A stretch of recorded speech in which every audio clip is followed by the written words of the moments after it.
আজকে চলে গেছিলাম লায়লায়। আমি কিন্তু বাবা আবার প্রিন্স মামুনের লায়লার কাছে চলে যাইনি। আজকে চলে গেছিলাম লায়লা কনভেনশন হলে। এই বছরে কিন্তু এইটাই প্রথম বিয়ে ছিল। তো বিয়েতে অনেক খাওয়া দাওয়া করছে, অনেক মজা করছে। তো বিয়েতে কি কি হয়েছে তো শেষ পর্যন্ত দেখতে থাকো। চলো আজকে বিয়েতে কি কি হলো। তো বিয়ে বাড়িতে এসে দেখি বউই আসেনি এখন পর্যন্ত। তো বিয়ে বাড়িতে কিন্তু বউ ছাড়া একদমই ফাঁকা ফাঁকা লাগতেছিল। যাই হোক, এখানে এসে পুরাটা আমরা ঘুরে দেখছি আর তাদের ডেকোরেশনটা অনেক সুন্দর ছিল আর অনেকটা বড় ছিল কমিউনিটি সেন্টারটা। তো সবকিছু মিলে কিন্তু বেশ সুন্দর লাগছে। আর এখানে কিন্তু আমরা সবাই ফটোশুট করে নিচ্ছিলাম, কারণ এখানে ফাঁকা ছিল, কারণ বউ আসলে তো এই জায়গাটা বুক হয়ে যাবে, তখন আর কিন্তু তোলা যাবে না। তাই আগেই আমরা জায়গা পেয়েছি আর অনেক ছবি তুলতেছিলাম। আর এই জায়গাটাও কিন্তু খুবই সুন্দর, খুবই মানে চোখে পড়ার মতন অনেক সুন্দর ছিল। তাদের ডেকোরেশনটা আবারও বলতে হবে। আর এখানে কিন্তু বিহেভিয়ারও সবার অনেক ভালো ছিল। এই যে আমি আমি আর আমার ছেলে ছবি তুলতেছি। তো তোমরা কিন্তু অবশ্যই বলবা যে আজকে আমার ছেলেকে কেমন লাগছে। এই যে দেখো পুরাটা দেখিয়ে দিলাম, এটা কিন্তু অনেক বড় ছিল। যাই হোক, আমরা সবাই ওয়েট করতেছিলাম যে বউ কখন আসবে। এই তো বলতে বলতে চলেও এসেছে। আসলে বিয়ে বাড়ির মূল আকর্ষণ হয়েছে বউ আর বর। এই ছাড়া তো বিয়ে বাড়ি একদম অসম্পূর্ণ। তো বিয়ে বাড়ির যেই বউ এসে পড়লো তখনই মনে হইতেছিল যে না, বিয়ে বিয়ে ভাব একটা। এর আগে একদম মন মারা হয়েছিল, সবকিছুই মনে হইতেছিল না যে বিয়ে বাড়ি। বউ যখন চলে এসেছে তখনই মনে হইতেছিল বিয়ে বাড়ি। আর বউ আসার সাথে সাথে তো সবাই ঘিরে ধরেছে ছবি তোলার জন্য। এক এক করে সবাই ছবি তুলতেছিল, তাদের আত্মীয় স্বজন যারা আছে। ওরা অনেক কাজিন ছিল, তো এই কাজিনরা সবাই মিলে ছবি তুলতেছে, ছোট থেকে বড়। আসলে বিয়ে না, কাজিনরা না থাকলে বিয়েটা একদম জমে না। তো প্রথমে কাজিনরা মিলে অনেক মজা আর অনেক পিক তুলে নিয়েছে। এরপরে আমরা যেও একটু পিক তুলে নিলাম।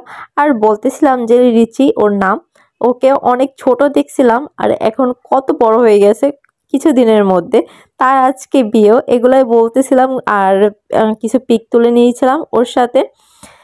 আজকে কিন্তু বউটাকে অনেক মিষ্টি লাগতেছিল দেখতে। আসলে লাল শাড়ি পরে বউ সেজে সব মেয়েকেই ভালো লাগে, এমন কোনো মেয়ে নাই যে তাকে বউ সাজে আসলে ভালো লাগেনি।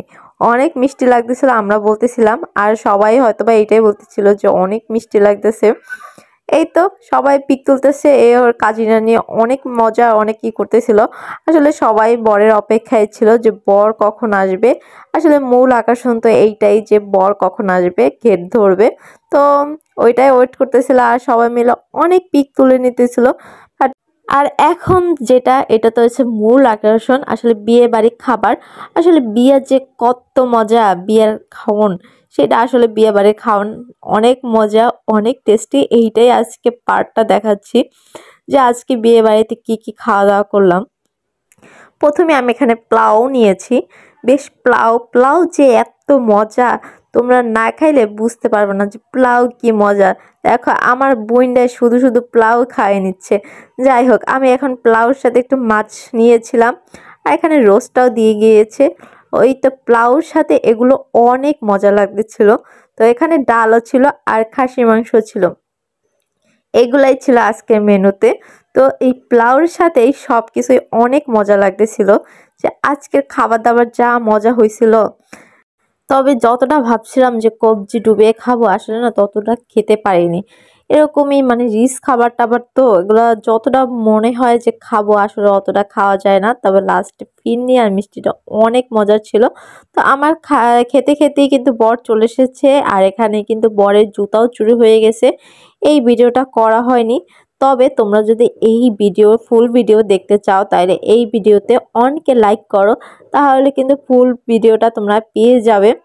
যাই হোক, এখানে বরের সাথে কি গল্প করছে, কি করতেছে, এগুলা কিন্তু নেক্সট ভিডিওতে চলে আসবে। তার জন্য কিন্তু অনেকে লাইক আর সাবস্ক্রাইব করে দিতে হবে। তোমরা যারা এখনো সাবস্ক্রাইব করোনি, যারা নতুন, তারা অবশ্যই সাবস্ক্রাইব করে নাও। তো আজকে কিন্তু ভিডিওটা এই পর্যন্তই ছিল। এই যে বাই বাই টাটা করে কিন্তু আমরা চলে আসছি। আরো অনেক কিছু আছে, তবে